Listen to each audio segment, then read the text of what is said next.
சரி, நிலா ஆசைப்பட்ட மாதிரி அவளை சோழனுக்கே கட்டி வச்சிரும்.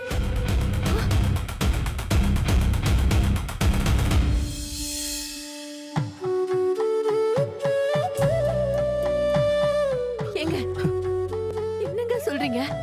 ஐயோ, அவதான் ஏதோ உளறிக்கிட்டு இருக்கானா? எப்படிங்க எப்படிங்க இவளை இவனுக்கு கட்டி வைப்பீங்க?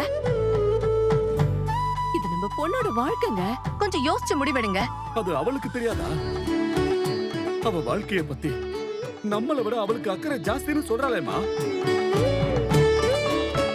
அவதான் சொல்றாளே தேனே, இங்க இருந்தாதான் நான் நிம்மதியா இருப்பேன்னு.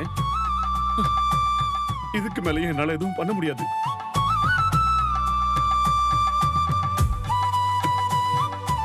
அவ அவளுக்கு பிடிச்ச வாழ்க்கையே அமைச்சுக்கிட்டோம்.